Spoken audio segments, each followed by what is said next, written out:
आप सिर्फ 3 minute brush करते हो, जीवन के 80 दिन ब्रश करने में चले जाएंगे।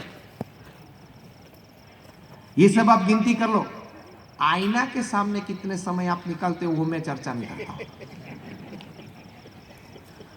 वो 15 मिनट से लेकर आधे घंटे तक की बात आ जाती है।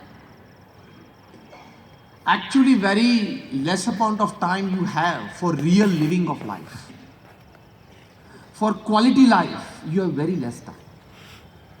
उसमें से जीवन सुमधुर कैसे बनाना, सुगंधित कैसे बनाना, वो अपने हाथों की बात है। महान शास्त्रों ने मार्गदर्शन दिया है। मॉडर्न साइंटिफिक रिसर्च ने भी सुविधा से लेकर सुविचार अच्छे दिए हैं। और प्रमुख स्वामी जैसे और हमारे अभी प्रकट गुरुवर्य महान स्वामी महाराज जैसे बड़े संतों ने अपने जीवन अमृत भी हमारे साथ शेयर किया है। तो that is a very important advice and guidance for us the less mortals upon this अर्थ। तो ये एक वास्तविक परिस्थिति है, ये सोचना है, ये बर्ताव रखना है। उसके बीच इस समाज में आज किस प्रकार के प्रसंग बनते हैं, परिवार किस प्रकार से विभाजित होते हैं, unbelievable. 65% of the cases in the Indian courts are family issues. हमारे संप्रदाय के एक बहुत अच्छे अनुयायी हैं, फैमिली कोर्ट में डिस्ट्रिक्ट जज हैं, मिस्टर बीडी सोनी, वहां गुजरात में। हमारी एक पारिवारिक शिविर में हमने उनको बुलाया था, उनका इंटरव्यू लिया था। उस इंटरव्यू के अंतर्गत उनको प्रश्न पूछा गया, तब उन्होंने ये बात बताई थी कि 65% of the cases in the courts are family issues. पति पत्नी के बीच प्रश्न, माता पिता और संतानों के बीच प्रश्न, और जो यूनिवर्सल सर्वव्यापी प्रश्न है सास और बहू का, वो तो है ही।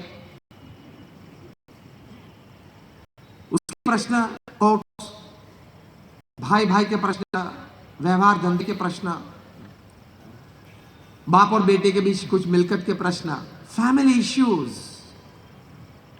और किस प्रकार से परिवार में ये प्रश्न होते हैं, परिवार बिखर जाता है। अहमदाबाद में एक दूर के परिचित है, डॉक्टर कपल है, सर्जन कपल। लड़का दोनों एमबीबीएस में पढ़ते थे, तब से कुछ परिवर्तन हुआ, एक दूसरों के प्रति एक भावना प्रकट हुई, संबंध चालू हुआ। तय किया कि पढ़ने के बाद डॉक्टरी हम लोग शादी करेंगे। एमबीबीएस पूरा किया, दोनों ने अपने अपने घर में बातें की कि मुझे यहाँ शादी करनी है, लेकिन कोई भी कारण होगा, कॉन्जर्वेटिव थिंकिंग होगा कुछ, तो अनुमति नहीं मिली दोनों को। ठीक है, दोनों ने आगे पढ़ना शुरू किया, पोस्ट ग्रेजुएशन पूरा किया, फिर भी अनुमति नहीं मिली। दोनों ने प्रैक्टिस चालू की, लेकिन दृढ़ थे कि हम एक दूसरे से शादी करेंगे। 5-7 साल तक दोनों की प्रैक्टिस चली, मतलब जॉब करते थे कोई बड़ी हॉस्पिटल में। दोनों की उम्र 35 साल की हो गई। फिर तो परिवारजन सबको लगा कि दोनों की इच्छा है तो अब अनुमति दे दे। अनुमति दी, दोनों ने शादी की। 10 साल शादी जीवन के बीते। एक 7 साल का छोटा सा लड़का, अच्छा एक परिवार, सुखी परिवार था। और अहमदाबाद का बहुत पॉश एरिया है, सैटेलाइट वस्त्रापुर, वहाँ 90 की साल की बात है, उस दायके की बात है। वहाँ उस वक्त 5 करोड़ का बंगला कपल ने बनाया था। मतलब सर्व प्रकार से सुखी थे। लेकिन बात कुछ ऐसी बनी कि जो लेडी डॉक्टर थी, उनकी प्रैक्टिस ज्यादा चलने लगी। प्राइवेट एक प्लॉट खरीदा और प्राइवेट अपनी हॉस्पिटल बनाई, जो भाई साहब नहीं बना सके। वो तो किस्मत की बात होती है, कुछ अपॉर्चुनिटीज की बात होती है। तो ये भाई साहब को लगा, ये जेंटलमैन डॉक्टर को लगा कि मेरा अहम कि ये ऊपर ये घा है, एक ईगो इश्यू आ गया। How can my wife earn more than me? दोनों प्रोफेशनल्स होते हैं ना, इसमें ये प्रश्न होते हैं। मुंबई में तो ये प्रश्न कहीं फैमिलीज में हमने देखे। पति और पत्नी दोनों प्रोफेशनल्स होते हैं, और अगर पत्नी की कमाई बढ़ गई तो एक मेल शॉविनिज्म जिसको बोलते हैं, एक पुरुष का जो पौरुषत्व भाव, उसमें एक ईगो हट होता है कि रसोई तो ठीक है मेरे से ज्यादा अच्छी बनाए तो मान लूंगा, चला लूंगा, लेकिन कमाई मेरे जैसे ज्यादा करने लगी। भाई आपकी पत्नी है, साथ में रहे हो, संबंध है, रिश्तेदारी है, और इतने साल का एक दूसरे का परिचय है, अब पति पत्नी के रूप में साथ में एक परिवार है, लेकिन वो ईगो इश्यू आने लगा, मतभेद होने लगे, मतभेद में से मनभेद होने लगे और डिवोर्स तक की बात पहुंच गई। कोर्ट में पेपर्स फाइल किए, दोनों के लॉयर्स ने उनको बुलाया कि सोमवार को सुबह में आ जाओ, आप परस्पर म्यूचुअल अंडरस्टैंडिंग से आप साइन कर सकते हो और डिवोर्स पा सकते हो। दोनों कोर्ट में गए। जज ने कहा कि before you sign the papers, ये 7 साल का छोटा सा लड़का है, उसकी कस्टडी कौन रखेगा, उसका पालन पोषण कौन करेगा, किसके साथ वो रहेगा, वो आप तय करें और कमिट करें, फिर साइन करें। देखो ये मॉडर्न एजुकेशन, दोनों आमने सामने एक दूसरे के सामने देखने लगे और एक दूसरे की ओर अंगुली निर्देश करने लगे कि ये रखेंगे, वे बोलने लगे ये रखेंगे।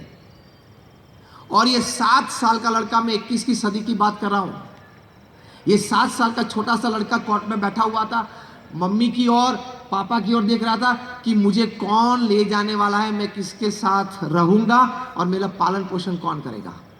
This is your modern education. Doctor थे ना। Education has given us perhaps the best of the brains, but not the best of hearts. मैं भी एजुकेटेड हूँ। I have done my B mechanical, मैंने बी मैकेनिकल पूरा किया था 1991 में, तब उसके बाद 92 में उसके पश्चात दीक्षा ली थी। So I know what is education, I know what is science, और 25 साल से एक साधु हूँ, इसलिए I know what is spirituality. तो उसके कॉम्बिनेशन से मैं आपको बात करना चाहता हूँ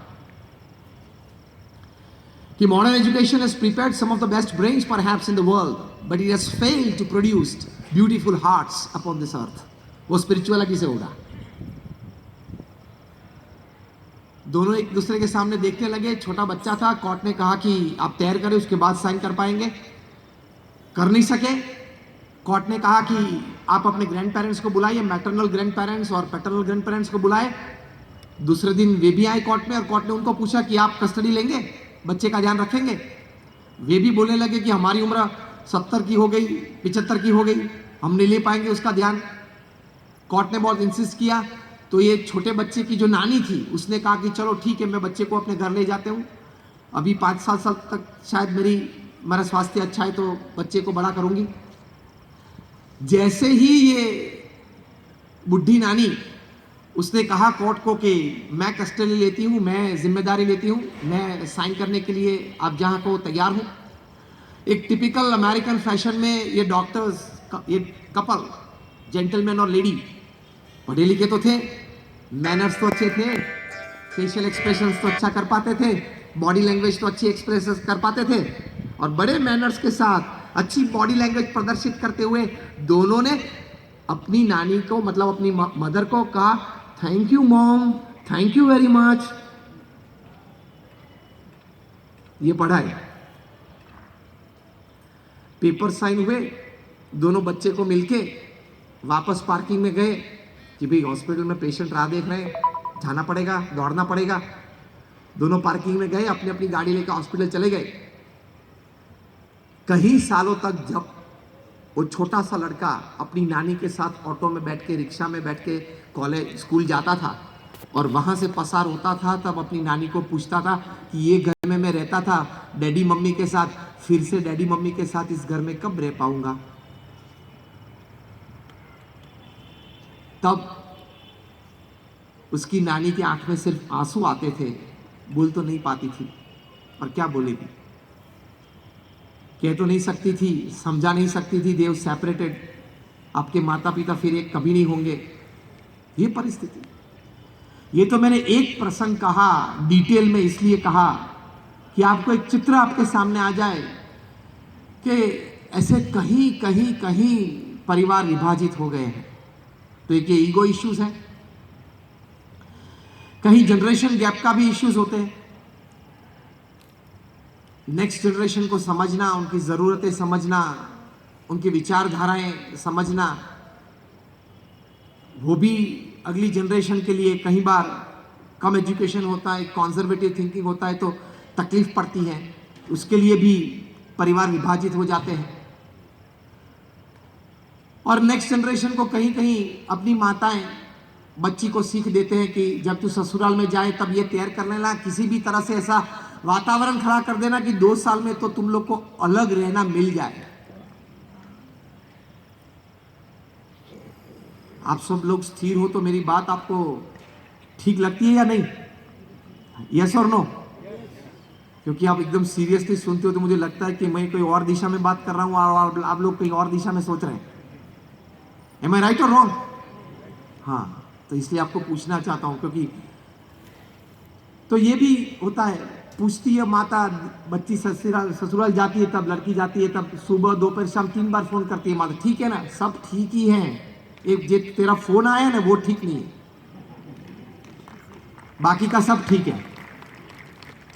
प्रमुख स्वामी महाराज ने कहीं परिवार में यह सलाह दी है कि लड़की को ससुराल में भेजो तो ये कह के भेजो कि बेटी अब वो तेरा घर है, छोटी मोटी तकलीफ तो आएगी, छोटे मोटे प्रश्न आएंगे, सहन कर लेना, अब वो तेरे माता पिता हैं, वहाँ के सब रिश्तेदार अब तेरे रिश्तेदार हैं, सहन करना और 2 साल तक कुछ बोलना नहीं, क्योंकि वहाँ जो परिवार है उसके रहने सहने की जो ढंग है वो जानना है, परिवार में जो 2-3 बुजुर्ग जो घर में रहते हैं उसकी जो लाइफस्टाइल है, दिनचर्या है, उससे एडजस्ट होना है, वो सब सिखा के आप भेजो उनको।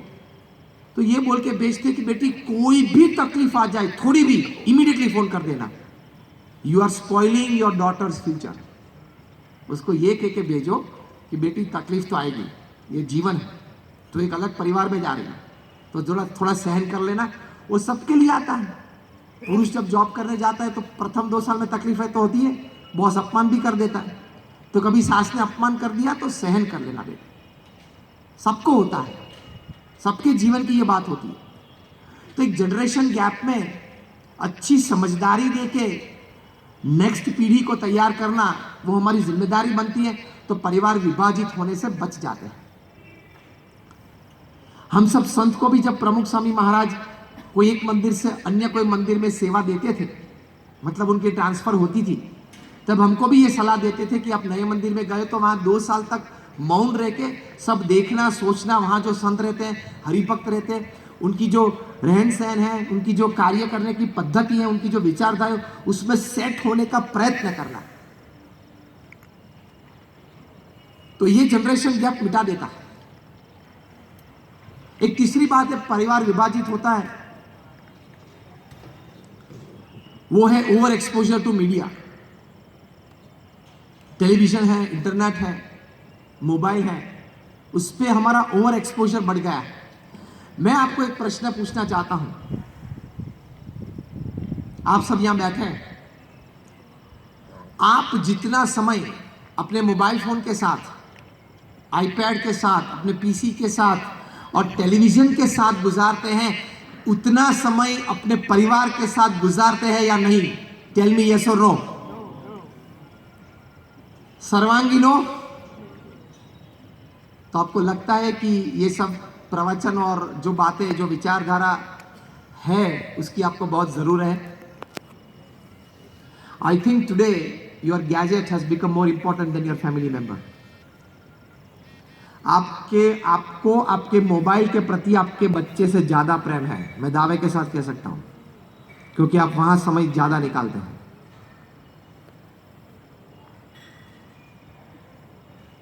ओवर एक्सपोजर टू मीडिया, और वहां से न देखने लायक चीजें आप देखते हैं, न सुनने लायक चीजें आप सुनते हैं। अंतर्दृष्टि आप करें, कितने परिवार विभाजित हुए। अमेरिका में the bar council of America, उनकी अभी मीटिंग थी, बड़े बड़े लॉयर्स बैठे थे, उसमें जो डिवीजन था, डिवोर्स लॉयर्स थे जो डिवोर्स का ही केसेस लेते थे। ऐसे 700 से भी ज्यादा लॉयर्स कुछ सेमिनार में इकट्ठे हुए थे। तो वहां उन्होंने कहा कि आजकल अमेरिका में और वेस्टर्न कंट्रीज में डिवोर्स के लिए सबसे बड़ा जो कारण है वो इंटरनेट है। इंटरनेट आप चलाते हो जब फ्री हो, ऑफिस में या घर पे जब फ्री होते हैं, दोनों पुरुष या स्त्री इंटरनेट पे जाते हैं, चैटिंग करते हैं, सर्फिंग करने के बाद कोई नया संबंध चालू हो जाता है, वो संबंध आगे बढ़ता है, फिर परिस्थितियां बिगड़ती है, घर में झगड़े हो जाते हैं, जब पकड़े जाते हैं तब, और डिवोर्स आते हैं। बात सही है या नहीं, आप बोले यस और no? It is a yes. America में आज डिवोर्स का सबसे बड़ा कारण है इंटरनेट चैटिंग। वो भारत में मेजर सिटीज में तो उसकी इन्फ्लुएंस आ गई है, इन्फ्लुएंस आगे बढ़ेगी। ऐसे आपके छोटे से शहरों जो है वहां भी अगले 5-10 साल में इन्फ्लुएंस आएगी। ओवर एक्सपोजर टू मीडिया, इतनी जरूरत नहीं है, शायद कुछ चंद टीवी सीरियल्स ऐसी होगी जो आप परिवार साथ में बैठ के देख सकते हो। आप उन पर दृष्टि करें। बहुत चंद सीरियल्स ऐसी होगी, उस सीरियल्स में भी चंद एपिसोड्स ऐसे होंगे जो आप परिवार साथ में 2 जनरेशन 3 जनरेशन बैठ के देख सकते हो। ऐसे दृश्य या ऐसे द्विअर्थी शब्द उसके प्रयोग होते हैं। यह भी तैयार हुआ, साइकेट्रिस्ट ने अमेरिका में, न्यूरो साइकेट्रिस्ट की एक मीटिंग में तैयार हुआ कि छोटे बच्चे अपने जीवन में सबसे पहले कस वर्ड्स सीखते अपने पेरेंट्स से, और दूसरा सोर्स ऑफ इंफॉर्मेशन है ये मीडिया। तो उससे भी परिवार विभाजित होते। अमेरिका में तो एक लड़का ने, 13 साल का लड़का था, उसने इंटरनेट पे से बॉम्ब बनाया, रिमोट भी बनाया, और सोचा कि शायद तो ये ब्लास्ट नहीं होगा, लेकिन देखते। तो बेडरूम में बेड के नीचे वो बॉम्ब रखा, बाहर गार्डन में गया और ट्रिगर किया तो बॉम्ब फटा। तो अमेरिका में तो लकड़े के घर होते हैं, पूरा घर उड़ गया, बाजू के 3-4 घर भी उड़ गए। बहुत मेहनत करके फिर इंटरनेट में से ये इंफॉर्मेशन सब निकाल दी। It's an information highway. तो ओवर एक्सपोजर से ये भी बनता है। मुंबई में एक 15 साल का लड़का था, उसने अपनी 13 साल की पड़ोस में एक लड़की थी, उसका किडनैप किया, और किडनैपिंग करके उस लड़की के पिताजी के पास कुछ रैंसम मांगा। फिर तो पुलिस ने दोनों को लोकेट कर लिया, लेकिन एक 15 साल का लड़का ने एक 13 साल की लड़की का किडनैप किया। मलाड में भी प्रसंग बना। 12 साल का एक लड़का ने, कुछ झगड़ा हुआ और उसका मित्र उसी उम्र का, उसका खून कर दिया।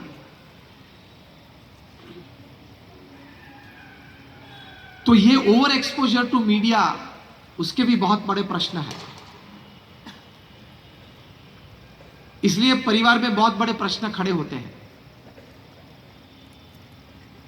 I am not against mobile, I am not against internet, I am not against TV viewing, I am not against internet surfing, I am not against use of media for betterment of human life. लेकिन उसका विवेक होना बहुत जरूरी है। हमारे गुरु प्रमुख स्वामी महाराज अपने अनुभव अमृत से कहा करते थे कि ये सब जगह पे विवेक होना बहुत जरूरी है। क्या देखना, क्या नहीं देखना, क्या कितना समय देना, नहीं देना। इसलिए तो टीवी को इडियट बॉक्स बोलते हैं। और कई परिवारजनों ने संपूर्ण त्याग किया है परिवार के संस्कार सिंचन के लिए। मैं आपको एक सिंपल प्रश्न पूछना चाहता हूं कि रात को 1 बजे आपके घर का दरवाजा कोई खटखटाए तो आप क्या करेंगे? मैंने रात को 1 बजे आपका दरवाजा खटखटाया तो आप क्या करेंगे? बोले कुछ बोले, कुछ पूछे कि कौन है। बाहर से कुछ आवाज नहीं आया, नॉकिंग चालू रखा तो क्या करेंगे? तो देखेंगे कुछ अनयूजुअल, कुछ देखा आपने, कुछ परिचित फेस नहीं है और नॉकिंग चालू रखा, आप क्या करेंगे? डोर नहीं खोलेंगे। बाहर से कुछ आवाज आई, कुछ अस्त्र शस्त्र शायद उनके हाथ में, ऐसा कुछ आपको लगा, आप क्या करेंगे? बोले पुलिस को फोन करेंगे कि भाई कुछ तकलीफ लगती है, आप जल्दी आए मदद के लिए, हाँ या ना? मेरा सिंपल लॉजिक यह है कि रात को 1 बजे आपका दरवाजा कोई नॉक करता है, परिचित नहीं है और योग्य उत्तर नहीं मिल रहा है, तो आप दरवाजा नहीं खोलते, बराबर? तो जब टीवी की स्क्रीन ऑन करते हैं तब आपको पता है स्क्रीन पे कौन आने वाला है, क्या बोलने वाला है, क्या पहनने वाला है, तो आप बिना जाने क्यों स्क्रीन चालू करते हो? उस वक्त रात को 1 बजे शायद कोई चोर आ सकता है, माल मिलकत की चोरी कर सकता है, आपको नुकसान पहुंचा सकता है, उसका डर है। तो टीवी स्क्रीन खोलते वक्त डर नहीं है कि कोई ऐसा आ जाएगा, ऐसे कपड़े पहन के लोग आ जाएंगे, आधे कपड़े पहने ना पहने कुछ ऐसा बोलेंगे कि मेरे परिवार का संस्कार चोर के चला जाएगा। वो विचार आपको क्यों नहीं है? होना चाहिए कि नहीं? If you are not opening your door at 1 a.m. at night for an unknown person, why are you opening your TV screen for your family from an unknown source? Why? समझदारी नहीं है। मुंबई में एक छोटी सी चाल में मलाड में एक लड़का रहता था, 10th स्टैंडर्ड में 95%, 12th स्टैंडर्ड में प्रीलिम में 90+%,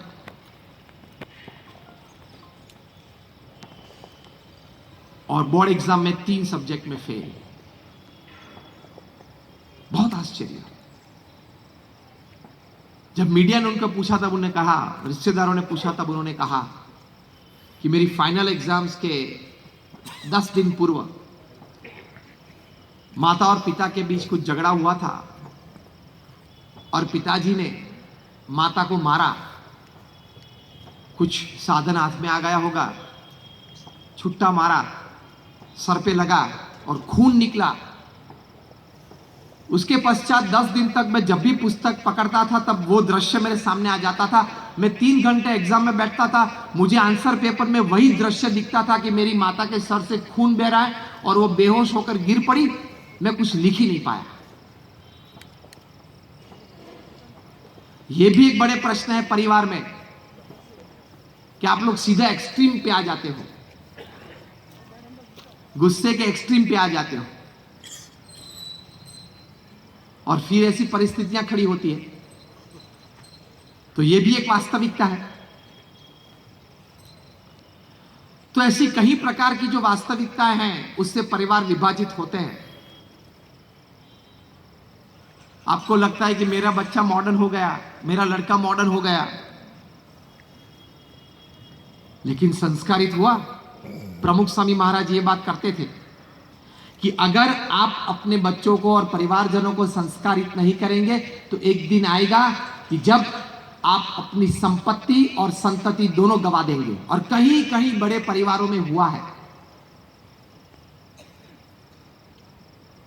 अगर आप संस्कार नहीं देंगे तो बड़ा बिजनेसमैन हो को भी कुछ गवा देगा।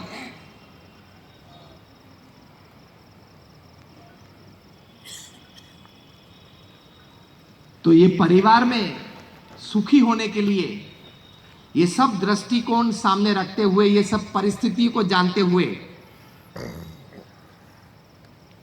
हमें कुछ अच्छे उपाय करने हैं। तो सबसे पहला उपाय है give quality and quantity time to your family. परिवार के साथ ज्यादा समय बिताएं। आपका व्यवसाय है, जिम्मेदारी है, सामाजिक कुछ सेवाएं में आप जुड़े हुए हैं, अच्छी बात है, लेकिन परिवार के लिए समय निकालना वो बहुत जरूरी है। आपने अपने परिवार को टेकन फॉर ग्रांटेड कर दिया है, बैठे हैं सब घर में ही हैं और कहां जाने वाले हैं, सालों तक साथ में रहे, सालों तक रहने वाले हैं, टेकन फॉर ग्रांटेड। लेकिन नियमित रूप से परिवार के साथ समय बिताना वो परिवार की खुशी के लिए बहुत जरूरी है। क्योंकि समय बिताएंगे तो एक खुशी व्याप्त हो जाएगी। समय बिताएंगे तो आपके संस्कार, आपकी विचारधाराएं अगली जनरेशन में आएगी। समय बिताएंगे तो उनकी पढ़ाई अच्छी होगी। उनके साथ समय बिताएंगे तो शायद बच्चों को कुछ कुआदतें लग गई स्कूल में से, फ्रेंड्स में से, तो कुआदतें एकदम दृढ़ हो जाए उसके हृदय में, उसके पहले निकल सकती है। 100 प्रकार के लाभ हैं जब आप समय बिताएंगे अपने परिवार के साथ। यह कहना इतना जरूरी है कि आज पैसे के पीछे बहुत दौड़ बढ़ गई है, इसलिए आप समय नहीं बिता सकते हो। सुबह से लेकर शाम तक, रात तक मन में यही बातें चलती हैं, ज्यादा पैसा कमाऊं, ज्यादा बिजनेस कर लूं। लेकिन समझ लो एक परफेक्ट लाइफ जीने के लिए आपको वर्क लाइफ बैलेंस करना बहुत जरूरी है। और अगर वर्क लाइफ बैलेंस आपने नहीं किया, बहुत दौड़े बहुत दौड़े बहुत दौड़े, पैसे तो शायद मिलेंगे, थोड़ी कामयाबी मिलेगी, प्रसिद्धि भी शायद मिल सकती है, लेकिन अपना खुद का जीवन, परिवार का जीवन अब गवा दोगे। अभी अमेरिका में एक रिसर्च हुई, 150 से ज्यादा देशों में उन्होंने सर्वे किया, 8 साल तक ये सर्वे किया। 1 लाख से ज्यादा फैमिलीज को ये संस्था के स्वयंसेवक सब मिले और सर्वे में कई प्रश्न थे, उनमें से एक प्रश्न था, what according to you is the greatest joy and happiness upon this earth. तब जो उत्तर मिले, उस उत्तर का विश्लेषण किया, तब उनको पता चला कि 87% of the people upon this अर्थ ये मानते हैं कि अपनों के साथ समय बिताना, अपनों के साथ बैठ के बातें करना, वो दुनिया में हैप्पीनेस के लिए, मतलब सुख के लिए सबसे बड़ा स्रोत है। तो ये सर्वे से तैयार हुआ है, spending quality time and quality time, quantity and quality time with your family members, with your near and dear ones is the greatest joy, greatest happiness upon this earth. तो वो तो आप कम लेते हो, नहीं लेते हो ऐसे मैं बात नहीं करता हूं, कम लेते हो। तो उसके लिए बहुत जरूरी है, you decide a time bar, you decide a work bar, कि शाम को 6 बजे ऑफिस से उठ जाना है, 6:30, 7, 7:30 तक आप खींचो। फिर आप बैठे रहते हो ऑफिस में, महीने में वर्किंग डेज अगर 25 गिन लो, तो 25 दिन में से आपको 5 दिन छुट्टी है, आप रात को 9 बजे 10 बजे तक काम कर सकते हो। समझता हूं इमरजेंसीज आती हैं, काम का लोड बढ़ जाता है, लेकिन बाकी के 20 दिन में अगर आप अच्छी तरह से दिन का प्लानिंग करो तो शाम को 6, 6:30, 7 तक आप फ्री हो सकते हो। If for 20 days in a month, if you cannot finish your work at 6, 6:30 and 7, I must tell you, you are a very poor manager of time and work. आपको समय और काम करने का एक प्लानिंग आपके मन में नहीं है। आप सोच लेना, ऑफिस में 8 घंटा एकदम हार्ड वर्क करते हो, ऐसे पृथ्वी पे सिर्फ 2% व्यक्ति हैं who work 8 hard hours, एक एक सेकंड वे बिजी और एंगेज रहते हैं। ऐसे 8 घंटे निकालना दिन में, पृथ्वी पे 2% व्यक्ति हैं। बाकी आप देखना, आपका पूरा काम आप देखें तो दिन में 2.5-3 घंटे का ही आएगा, 2 घंटे का ट्रैवलिंग टाइम आ जाएगा उसके ऊपर। बाकी 3 घंटे आप ऑफिस में ऐसे ही कुछ और करते रहते होंगे। समय की पाबंदी है, कई बार रात देख के बैठनी पड़ती, मैं समझ सकता हूं कि भाई एक काम हुआ लेकिन दूसरा काम 1 घंटे के बाद आने वाला है, वो सब हम गिन लेते हैं, लेकिन उसमें आप कुछ अच्छा उपयोग कर सकते हैं। ये बात मैं आपको करता हूं, सिर्फ थियरी से नहीं करता हूं। हम सब संत हैं, हमारी संस्था की सब प्रवृत्तियों में एडमिनिस्ट्रेशन में इन्वॉल्व है। हम 200 से ज्यादा हॉस्पिटल, स्कूल्स, हॉस्टल्स और कॉलेजेस चलाते हैं, कहीं और सत्संग प्रवृत्तियां करते हैं। जो आपके सामने अभी मैं बातें कर रहा हूं वो मेरा साइड जॉब है, वो मेरा मेन बिजनेस नहीं है। So we know what is administration, we know what is management, we know what is networking, we know what is systems, we know what is office work. सिर्फ ये प्रवचन करना था तो 2 बातें पढ़ के आए और आपके सामने बोलने लगे, ऐसी बात नहीं है। हम सबको ये प्रैक्टिकल काम का अनुभव है। अगर आप प्रॉपर अपना प्लानिंग करें तो आप 6, 6:30, 7 तक, 7:30 तक आप आपके परिवार के साथ पहुंच सकते हो। सबसे पहला उपाय हैप्पी फैमिली का ये है, spend quality and quantity time with your family. Extremely important. उसके साथ आपको ये विचार शायद आएगा कि कंपटीशन का जमाना है, कट थ्रोट कंपटीशन है, ज्यादा समय बिताना पड़ेगा काम पे, व्यवसाय पे, तो ही प्रगति, तरक्की होगी। ऐसा नहीं है। If you decide out, if you plan it out, you can make it by evening. Warren Buffett का नाम आपने सुना होगा, दुनिया के सबसे प्रतिष्ठित धनवान है। $100 बिलियन से ज्यादा उनका इन्वेस्टमेंट है देश प्रदेश में।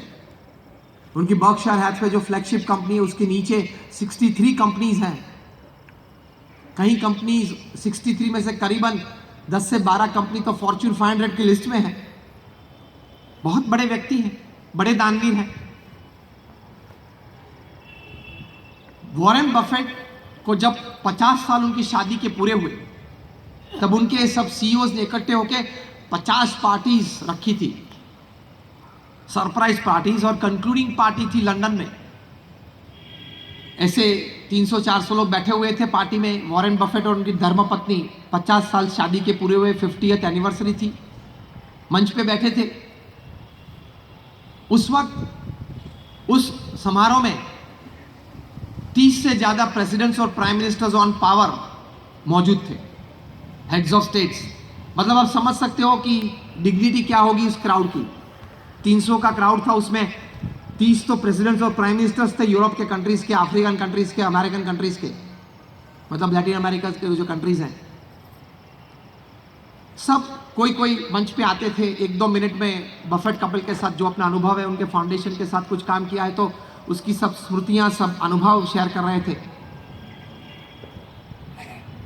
अच्छा 1.5-2 घंटे का ये समारोह चला। सबने अपनी अपनी स्वीट मेमोरीज, ये कपल के साथ कुछ काम किया हो, कुछ समय बिताया हो, सब शेयर कर रहे थे। एक अच्छा वातावरण जम गया था। उसके बीच किसी ने हाथ ऊंचा किया और बोला कि sir if you don't mind can I ask you a question, मैं एक प्रश्न पूछ सकता हूँ? वॉरेन बफेट ने कहा हाँ, वेरी मच प्लीज। वो व्यक्ति ने पूछा कि sir if you don't mind can I ask you the secret of your happy married life of 50 years? 50 साल का जो आपका शादीशुदा जीवन है वो सुख में बीता, आनंद से बीता, वो आप दोनों के चेहरे से वही लगता है। तो उसका रहस्य क्या है? वॉरेन बफेट के सामने माइक्रोफोन था, उनके पत्नी ने ये माइक्रोफोन खींच लिया और कहा कि मैं ये उत्तर देना चाहती हूं। माइक्रोफोन खींच लिया तो भी वॉरेन बफेट के चेहरे पे कुछ फर्क नहीं पड़ा। तो 50% उत्तर तो लोगों को इस एक्शन में से मिल गया कि किस तरह से 50 साल बीते होंगे। चला लिया, बड़ा मन रखा, माफी दे दी, फॉल्ट्स थे, जो अवगुण थे उसके बारे में ज्यादा सोच नहीं की, और प्रेम से एक दूसरे को पूर्ण तरीके से स्वीकार लिया। जो प्लस पॉइंट्स है उससे आनंद करेंगे, जो नेगेटिव पॉइंट्स एक दूसरे के वो मन में कभी नहीं लाएंगे। ये सब उन्होंने तैयार कर रखा था, इसलिए 50 साल अच्छे चले। फिर वॉरेन बफेट की पत्नी ने जो उत्तर दिया था वो आपके साथ में शेयर करना चाहता हूं। वॉरेन बफेट की धर्मपत्नी ने कहा कि in our 50 years of married life